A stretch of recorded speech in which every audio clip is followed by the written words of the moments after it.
We are live. Andrew, I appreciate you joining me today. For everyone watching, I have Andrew Abaria on the line. Andrew is a fellow second year MBA at Cornell's Johnson program, and we are quickly approaching graduation in about 3 weeks. So I'm glad that I caught him before he moves across the country. Andrew, I will probably do you a disservice by doing the introduction myself. So I would love if you could tell the listeners a little bit about yourself. Absolutely, Pete. I'm excited to be here. I'm a fan of Flowably, and it's really cool that I get to contribute in this way. So, just like Pete said, I'm a second year MBA student, and we're about to graduate, and so lots is going on right now. But I think beyond my identity as a student, and I do consider myself a lifelong student, I'm also a musician, a teacher, an entrepreneur, and a yoga practitioner.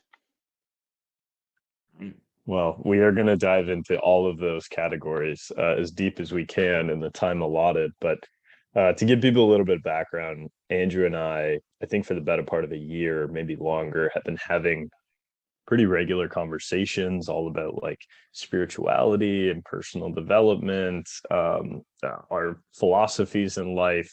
And I've been fortunate enough to take Andrew's yoga class that he teaches. So we'll get into all that. But Andrew, I wanted to start off actually with one of the quotes from your website, which we'll link to in the video. But the quote is, I'm a creative entrepreneur, yogi, musician, and I've dedicated my entire life to the practice of self-realization, the process of becoming the highest, most true version of myself. Self-realization, walk me through what that means to you. Yeah, well, amazing that you found that quote online. It's interesting as creators, whether you're creating a website or you're creating copy for a social media post, that you kind of forget that you wrote something like that. And when someone else repeats it back, it's kind of a chance for you to reflect. Mm, And honestly, this is the path of real self-realization. It's this path of using curiosity and introspection to really you know, keep going back to the question of who is it that I am? What is it that I stand for? Because at the core of that question is how we should be living our lives in every single moment, right? If we don't have this clear nucleus of a concept of, who it is that we are, why it is that we're here, what it is that we're meant to do in this world, who it is that we're meant to be, how is it that we can live our fullest, best lives in every single moment? So I appreciate you bringing up that quote. I think today, in this moment, as I'm reflecting on what you're saying, it's a chance for me to think about how it is that I'm spending my day, but also now that we're towards the end of our 2-year stint at Johnson, to think about how it is that I want to spend my life beyond that. And so there's a lot to get into. I'm sure this interview will kind of get at the different pieces of who it is that I am and what it is that I plan to do. But like I said, I am an entrepreneur. I came to Johnson to really work on my one of my businesses, Yoga Masterminds, which is a yoga teacher training program, and that certainly is one piece that I'm going to take with me and build and continue to pursue post my graduation. But also, as someone who's self-realizing and trying to discover the best of who I am, the highest, truest version of myself, I've also realized that at my core, I'm a creator. So not only does that show in the entrepreneurship realm, where I'm literally creating programs and experiences for people, but also there's an artistic side to me. And I think this is true with everyone. We all have a story. We all go through life experiences. And for me, given my penchant for music and for composition, I know that a big part of my life is going to be dedicated towards using my music to express myself, my story, and honestly, Pete, being honest with who it is that I am. I feel like that's sort of the next level for me, is being a little bit more honest and true about my story, what it is that I've gone through, and putting that in my music. So I think those are the two biggest pieces in my life right now: the music and the yoga, that helps me to self-realize, not just today, but moving forwards. yeah. It's amazing that there's so much depth to how you view the activities that you do, because I think that some people, they show up to yoga once a week, they're like, great, did my gym workout, I'm clear. I'm a little bit more level-headed. And you take it and it's so much a part of your identity and you're clearly kind of growing with it. Can we dive into how you've grown with yoga? Because I know you've been doing it for a very long time and how that's changed your own self-realization journey. Yeah, absolutely. There's so many places where we could start, but I'll start with Yeah. sort of a more imminent realization that I've had with yoga is that we each have bodies, these physical bodies, and the things that we go through in life, it is idiosyncratic set of events that have shaped us are Mhm. a part of our bodies. I mean, there's so much literature out there that shows, trauma is stored in the body. Life events affect us in a very physical way. And I believe that when we do our yoga practice, we are meant to unlock sort of the mysteries of the body and also to heal ourselves through our movements. And I know there's a lot of discourse out there that can be a little bit fluffy with this, but the way I teach yoga is through the objective scientific realities of the human body, right? Because we're dealing with organic matter of the human body, and it's just like cooking, right? You don't mess with a baking recipe, right? If you change the temperature by a little bit, 15 degrees, the outcome is going to be different. If you add a little bit more salt, even just one more pinch to that loaf of bread, it's going to taste different. The outcome's going to be different. And I see my journey with yoga as being very mindful with my movements because I know by the end of a hour class, for example, that every movement that I've done on my mat literally will produce a new outcome, a different, distinct set of realities for me as I move forward. So for me, yoga is a chance to heal myself through my actions, but also to be practice mindfulness as it pertains to the actions that you're doing on your mat. And this is what I teach in my yoga teacher training program, Yoga Masterminds. Gotcha. So the mindfulness aspect, let me try to connect this back to flow as we discuss on Flowably. The mindfulness aspect, I think, is a little bit getting outside of yourself, or at least like taking a step back and letting your conscious attention take in more than just, what's immediately at hand, what you're thinking about. Do you find yourself getting pulled into that mindfulness state when you're going into yoga, when you're going through the motions? Yeah, that's a really interesting question. I think there's kind of two competing, and they seemingly competing realities that I experience. One is very much centered on myself and what's physically going on in the ecosystem of my body, and it's very inward focused, right? And I think that's kind of a part of flow where we're really just focused on what it is that we're doing and we're really we're living each moment and embodying the work as if it was our last. But then it Mm, also, I think the second part is to what you're saying is this greater connection to that which is bigger than you. And as with many paradoxes, I don't think these things like clash and never arrive at the same place together. I think they exist within each other, and I find that to be actually true in lots of our yoga. And honestly, the things that I'm sharing with you, these thoughts are things that I've learned through my body. For mhm, example, in order to be stronger in yoga, you have to be more flexible. mm. In order to expand more, you also need the ability to contract more, and vice versa. And so, these ostensible competing ideas that come up over and over again in our lives. Part of my journey of self-realization is trying to see if I can sit with both and see both as one whole versus seeing things in a dualistic way. Yeah. Man, this is going to be tough to keep this contained. Yeah, sorry, I'm like There's a lot meandering all here. over the No, place, this is but good. yeah. This is good. Okay, let me jump into the physical experience because you're bringing up a really interesting idea that your mind and your body aren't two separate things where you're controlling your body. It's sort of this partnership, this dance almost. So describe to me the feeling of that partnership through yoga, like the mental and the physical reactions together. Absolutely. Before I do that, I do think it's important to note that this division of mind and body is a construct. Mm, When you go to the doctor's office here in the United States, you'll see a poster of the skeletal system and the nervous system and the digestive system. And these are just ways that it seems like that humans have organized how the human body is, how it's comprised of all these different component parts. Yet when you go to a doctor's office in India or China or in other parts of the United States, there's just different ways of organizing what the human body is, right? And so we see this in acupuncture. There's a completely different system of energies that are housed within the body, and there's a different framework for that. Same thing, I know with some yoga philosophy, there's this idea of the chakras, and there's these different energy centers in the body, right? And so when we say the mind and body are separate, I think honestly that's just from a set of people believing that. And it's very plausible to think, oh yeah, my mind and body are actually the same. I learned through my body.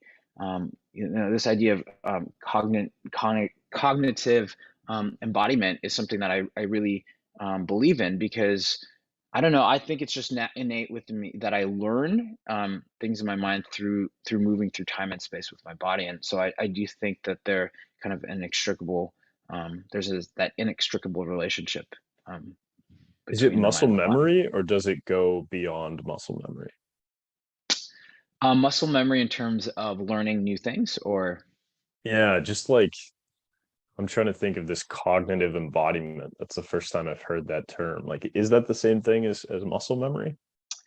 I think it's just this and I'm not an academic, so this is just stuff that I've researched on my own, and I believe it's embodied cognition, right? That we learn about the world, we have cognition through our embodiment, and Mm. so it's this idea that you can't really learn things unless you're physically doing things with your body, and I think it can get even deep to a level where you need your body to understand math, right?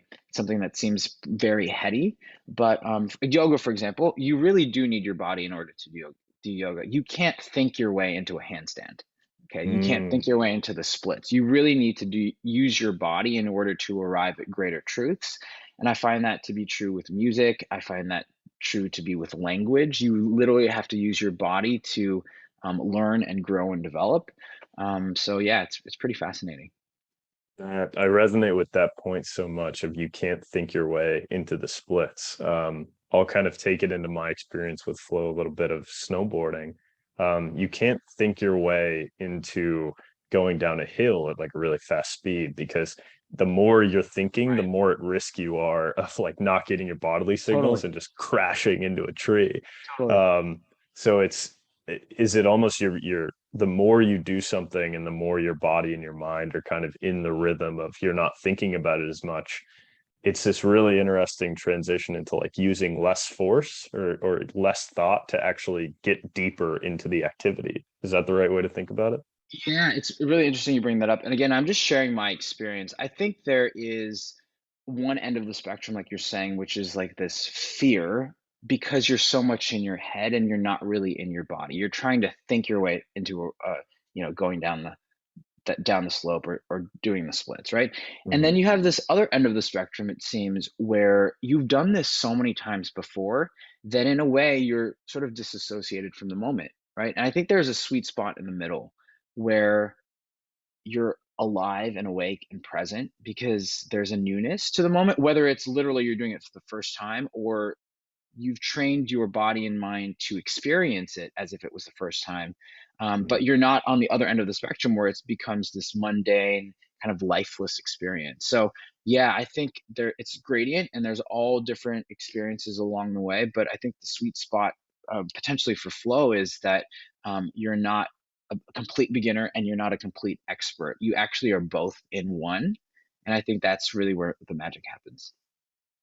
When you teach classes through Yoga Mastermind or just in general, are you able to recognize like one of your students going through the phase of self-realization through yoga? Like, can you see that in their experience? One of my yoga teachers that I study with in Los Angeles said, I can read people's minds through their bodies. Mm, And the more I teach, the more I can sense, and whether it's I can kind of put pieces together really quickly, and that is how intuition is arrived at. Right, this fuzzy term of how do you intuit something? Maybe it's literally just data points that are stacked on top of each other within a microsecond, and you're able to kind of process that quickly. I can see how people's bodies are moving, and I can see the level of intention, effort, release, presence that mm, students have. And so, yeah, I think you can read people um, when you get to a certain level of depth in any competency. You can really read people through their actions, through their bodies, and I think that supports this idea of that you need the body to learn, and that it's a mirror for others to see into your world. yeah, that's crazy. Um, it brings to mind, trying to think of how to word this question. If we're if we're trying to get ourselves onto this path of self-realization, maybe to the point where your yoga teacher was, or where you are now, where you can really recognize these different elements of other people as opposed to just what's coming out of their mouth. What advice would you give to someone who's looking to get on that path? Yeah, that's such a big question. I don't know if I'm qualified to answer, but I'll just share what I think. Yeah. Um, I think the path of self-realization has no endpoint, and in a way, as an MBA, it's kind of weird to say this, but there is no directive. Mm, The path of self-realization, I think, starts with curiosity and introspection, and it's this dance and journey with the unknown, mhm, where you just have to show up with questions and see where those questions lead, right? And so, if we want to evolve, I think it really just has to. The genesis of this has to be questions, and with mhm, questions, there's no answers. So it's kind of that, we're co-creators with I don't know, that which is bigger than us, where we're moving towards expansion of the self. We're not in 100% control of where that's going to lead us to. And honestly, that's been a big part of my journey of self realization, is realizing, oh, I'm following these whispers, these voices to do X, to do Y, to do Z. And it doesn't look like a lot of other MBAs, a lot of other yoga people's lives, a mhm. lot of other musicians' lives. And so part of what I'm working through and discovering each and every day is how to be the best, highest, truest version of myself, even when society doesn't have that template or that avatar that you should be like, and you're completely different from that. So Yeah. yeah, I wake up today with even more questions about that and what that means. And to me, that's really the path of self-realization. Yeah. All the voices in your head have been guiding you in a great direction so far. So hopefully they continue to. I appreciate it. Um, Hey, I met you. I'm on this podcast. right. It's a good day. All right. I want this is a perfect segue into another part of your business ventures that we haven't talked about, which is the treks that you do. I think the most recent one was to Ecuador, correct? Yeah, so to vertically integrate into the Yoga Masterminds program, I created a retreat experience, which is Mhm. still shaping and evolving. But yeah, you're absolutely right. Last December, we went to Ecuador, and the business is called Deeper Retreats. And if you can't tell, we go a little bit deeper. This isn't a retreat where it's like partying all the time. This isn't a retreat either where you're like, um, it's like super serious. It's a kind of a mix of both, where it's fun but also physical. We climb up. I try to bring people up to a mountain of sorts each and every time we're there, and then we also just have time for introspection and reflection. What is the significance of, and I've done this too, so I know the experiential, but I want to know the theory behind it of why do we need to fly across the world and go hike up a couple thousand meters to get a better ability to introspect and reflect on our own life? Yeah, and I'm having a hard time remembering if, because I know we've talked about this, if this was on your podcast or we've just chatted about it. But yeah, I think I'll just kind of build off what I've learned from you, which is that when we go to a new place, everything is completely different. We're seeing different things, we're hearing different sounds, we are smelling um, different odors, we're experiencing a new world, right? And so you can't bring the same neural pathways that you had with you from the country of where you've spent most of your time into this new place and expect your interactions with the world to be proficient, right? You literally are building new neural pathways as you experience a new world. And that's one of the best joys of traveling, I think, is that you're expanding your mind, you're expanding your awareness through simply putting yourself in a new situation. Mhm. Is there an example of one of these questions that kind of come up for you before Ecuador that you were able to work through in Ecuador or maybe afterwards on reflecting? Yeah, well, to be honest, I think for me, deeper retreats has always been something that I walk away from saying, man, this was one of the best things I could have done with my life. I Mhm. love the experience of bringing people to a new place, helping them to get out of their routine, to build their awareness of the greater self, and then also to have a fun time as I do it. This time around, it's my third time doing it. I went in with the intention of, hey, what is working with this? What is not working? Do I really like this? Is this something I really want to push forwards with beyond graduation? And so, yeah, I think for me, this was a chance to kind of just self-reflect and to self-realize if this is going to be a big part of my life moving forwards or not. So yeah, I think this is that's the answer to the question. I feel I feel I feel that was able to arrive at certain answers with that, but still, again, there's more and more questions that um, keep arising even to this day. Honestly, and within this interview, it's helping me to revisit that question, and certainly travel and the retreat aspect will be with me as I move forwards. But I'm thinking it's going to be slightly tweaked so that the experience is optimal, not just for me as a facilitator, but for the students as well. Yeah. There's this idea of growth that I think we're taught in the school system, maybe all the way up through the graduate degree, like an MBA, of the best answer is the one that's like you can get to the quickest and it solves the solution all encompassing. Right. And then I think for our problems or our questions, the bigger questions, it's almost like continue coming back to them. There's no right answer. Take as much time as you can. So I guess going back to our series of paradoxes, we're going to bring up in this conversation.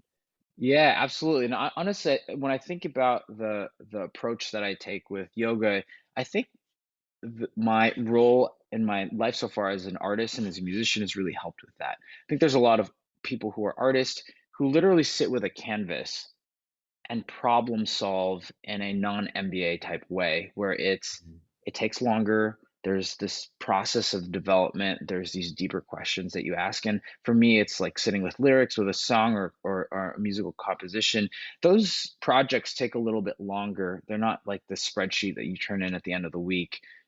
It's an evolving reflection of who it is that you are. And I think I bring that mindset with me, certainly to the yoga practice, but also to my time here in my MBA, where I do have part of me is that person that wants to get the answers and move on to the next thing and be efficient, but also another part of me is likes to linger in the questions, and I think there's so much fruit that can be sprouted when we are okay with sitting with that uncertainty.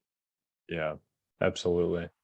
And I'm curious, have you experienced any challenges, maybe in the past or like even now looking forward in terms of graduating to kind of call it a higher vibration? I don't, I don't want to like assign a label to it, but tell me about your experiences and challenges there. Moving up to a higher vibration, is that the question? Yeah, I we can call it realization, flow, higher mindfulness. I don't necessarily want to dive deeper into a label there. Yes, it's interesting. I had to ask that question because as we near our graduation, there's a big ceremony, right? There's Mm, the campus shuts down and there's these very ostentatious displays of here's your diploma and here's your time on the stage and take this picture. And graduation in terms of self-realization, I'm not sure if there's ever that graduation moment. I think mhm, each and every day is just another opportunity to vibrate it. I don't know, I'm not a scientist, but like one hertz more, and I'm with you're it. just Yeah. you're just growing and evolving without that external kind of validation that, hey, here's your diploma for getting to X level or Y level.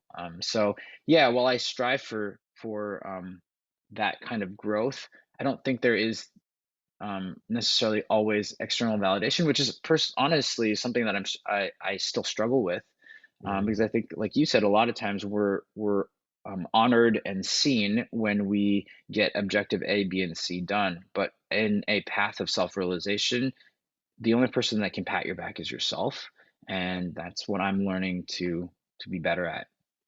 Yeah. Until you like come back 30 years later and all of a sudden you're like levitating and you're enlightened and your friends are like, what? Mm. Something's going Yeah, on right, here. right. And that's when you graduated. Yeah. So I think this is a good transition to like the mental wellness and sort of the mental frameworks that you've taken with you and developed, because I know you to be a very calm, very introspective, like you're not out there getting in bar fights on the weekends. We'll say that. Um, what are sort of the driving factors that you point to towards your mental wellness? Yeah, that's a really good question. I think a word that really resonates with me a lot these days is alignment. And so when I think about my choices, right, my composition for the day or for the week or what I'm going to do tonight, um, this is interesting. I haven't really thought about my process, but there is a quiet moment, a still moment where you really have to ask yourself, am I in alignment with hanging out with these people? Am I in alignment with putting in 5 hours into this specific project? Am I in alignment with driving this far to get to this thing? Am I in alignment with sitting with my friend and having this type of conversation? And yeah, alignment is something that I constantly ask myself, because I think it then helps me with that evolution in an organic way where I'm not necessarily like thinking my way through things, but I'm sensing if this is the right path for me to move forwards. Who knows if I got it right or wrong, but that is sort of the process that I'm taking these days. Yeah. And is that alignment growing in correlation to your self-realization? Like you realize more about yourself, you dial that in a little tighter, and then you get more and more aligned. Is that the right way to think about it? I think that's a great way of putting it. Yeah, they all kind of work together. Mhm. The things that we've brought up so far, I think, are symbiotic in the sense that they work and build off of each other. I do think, you bring up some really great questions. I probably should put some time into thinking about the distinctions between alignment and flow and self-realization. I do think there is a distinctness about each of these concepts, but there is the truth that I'm sensing, which is that it does work together and they do build off of each other. Yeah. I want to go all the way back to something you said about I think it was in context to yoga, of there's these dual forces. There's the getting more internal and like more aware of yourself, and then also realizing that you're part of a greater self, which is it's this interesting overlap between sort of the spiritual, like the Hindu roots of yoga. Is that something that you keep in the front of your mind every day, or do you're just like, yeah, I'm part of something bigger than myself and I don't really understand it. Like, how does that go for you? Yeah, I mean, while I'd like to say that I walk around really sensing that I am a part of something bigger, at this point in my life, there's just certain moments where I feel like um, there's much more that goes beyond me. And I think, for example, I was in a therapy session last week, Mhm. and the realization that I walked away with thinking was, Andrew, your narrative and your perspective about what happened isn't the full truth. So it was a group therapy session, and it was Okay. interesting. I shared my feelings about something that someone had said and my interpretation of what that meant for the group. And then it was really interesting to hear that like three other people had different responses, different ways of interpreting what had happened, and different results for them. And so it was an eye-opening moment. Again, a moment of self-realization, a moment of growing in awareness that, Andrew, your perspective, your take on what is happening right now isn't the only one out there. And I think we do have these moments in our lives where we realize, oh, I am much bigger than myself, and um, there is a collective consciousness of sorts, and I think the universe is just nudging us each and every day to see that. It's just up to us to be open to and put the work in to move in that direction. Yeah. Is I do therapy as well, and I'm curious, is therapy something that you use on a one-off basis, or do you kind of build it into your routine of like almost like a preventative maintenance type of thing? Yeah, it's something that I have done regularly over, I would say, the past 10 years. Mm, What you just said reminds me of the word self-care, the phrase, mhm. self-care. I really think a big part of self-care is preventative.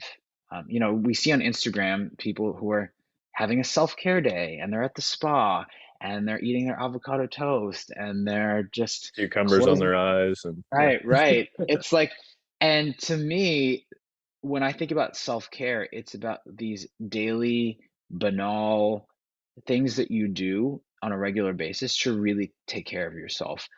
Going to therapy. For me, recently I've realized I'm on my phone way too much. And sometimes I'm Mm, on my phone while I'm about to sleep. And that's like not the healthiest um action to take when you're preparing for another day. And so it's things like getting off your phone, having a conversation with somebody without checking your email, um, going to therapy. These practices that I think are just more pervasive and subterranean that can really help you to develop yourself.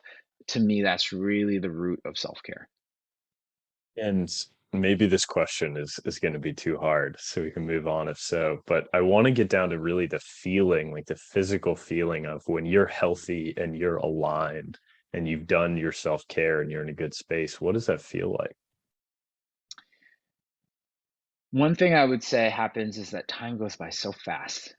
Mm, You're doing activities that you're aligned with, and time goes by so fast. It's sort of this ineffable experience, and many scholars have put words into what I believe is an alignment with flow.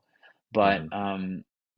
yeah, it's this deep focus and concentration in whatever it is that you're doing, but it's not tight. It's kind of open, and time goes by really fast. And it's not like rainbows and sparkles every single moment, but it's deep connection to the moment. I think that's what it is. It's like deep engagement. And that's what I look for in my life to construct friends and social ecosystems and work that really gets me in a mode of deep, full engagement. Mhm. Do you find yourself gravitating towards the entrepreneurial path because you're able to sort of set the rules of like, this is what I'm going to build a business around. This is what deeply engages me. Like, is that how you think about it? Yeah, I mean, to be honest, business school was 2 years of self-realization for myself in the sense Mhm. that I wanted to learn what kind of leader I was and what kind of activities in the business realm that I really resonated with. And I'm really deeply realizing that entrepreneurship is something that really gets me excited.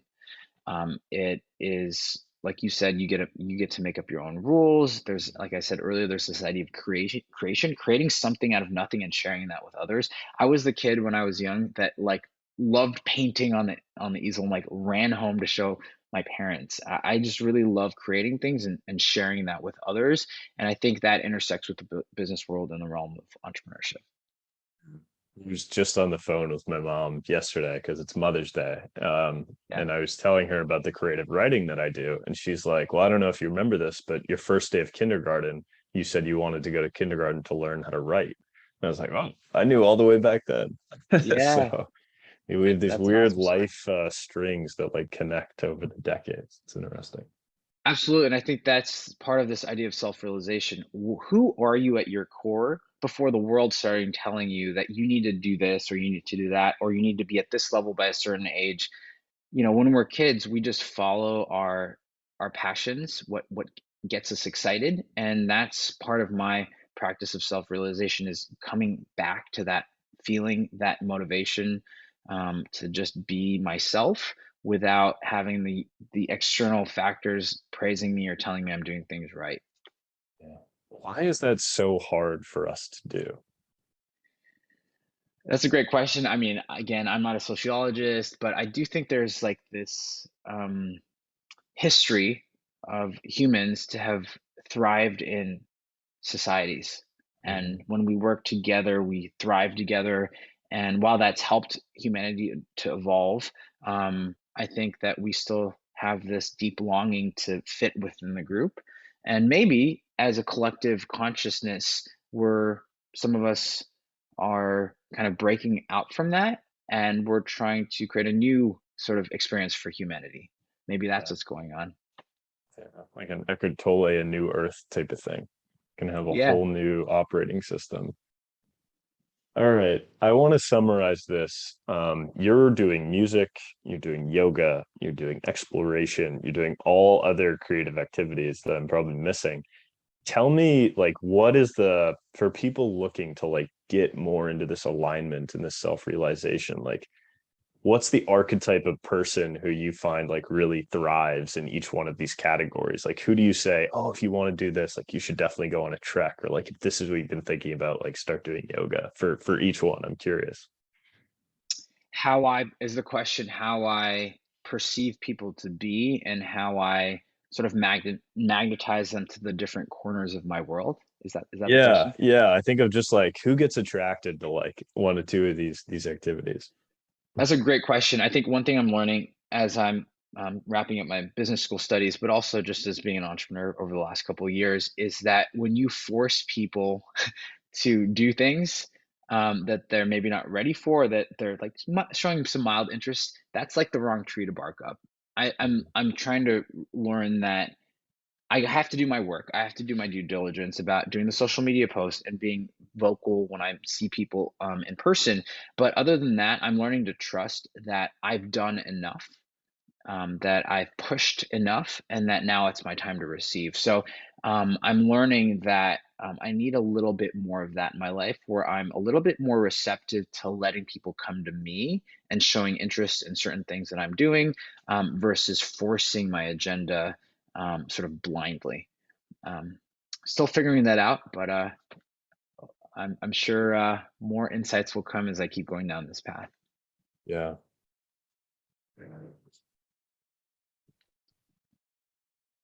There's a lot of questions that I still want to ask, but I think to kind of wrap up, there seems to be this well, I'll use the word dharma. Is that like this all-encompassing kind of life energy behind a lot of what drives you, and that you've been able to kind of mine yourself in a way that you can utilize some of that life energy and pull it out and recognize when it's almost pulling you into something that you're deeply engaged with. So do you think there's going to be more things for you in the future that you're going to continue to kind of chip away at and realize about yourself and new activities that you're going to engage in? Or are you looking to continue building your expertise and like continuing to rediscover this old ground? Again, I think that's a really apt question because I'm going to say the answer is both. Mm, Um, I think what I've realized over the last 2 years here at Cornell is that I'm ready to actually specialize and get even more specific with the things I'm doing because, as you know, in business school, there's so many opportunities to hang out with different people, to do different things, to work on different projects. And for me, it was like everyone says, drinking from a fire hose, trying to just absorb. Okay, do I like this? Do I like interacting in this way? Do my socializations work in this way or that way? And given all of these inputs, I think I'm ready to move forwards with pursuing the things that have higher resonance with me. That said, I actually don't, paradoxically, of course, I don't think it's going to limit me. I think actually, when you funnel things down to the essential truths that really resonate with you, it actually opens up a new world that you couldn't even articulate because you've never operated in that way. So I think there is this give and take with the universe that if you change your what you're gravitated towards and your antenna is now focused on alignment, it's just going to create this new amazing world that you could never if you have even fathomed. So I'm hoping that happens. We'll see, but We will see, and hopefully this podcast runs for the next decade, so we can check back Yeah, in love to afterwards. come back and share for sure. Andrew, I appreciate your time. Thank you very much. Where can the people find you? You mentioned a bunch of different resources and stuff today. Where should people look?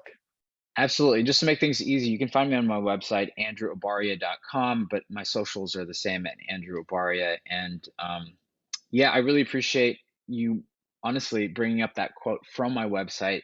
It's Mhm. really gotten me fired up to thinking about how I can live today um, as an even brighter, more higher version of myself. And I hope this podcast helps people to do that too whenever they're listening to this.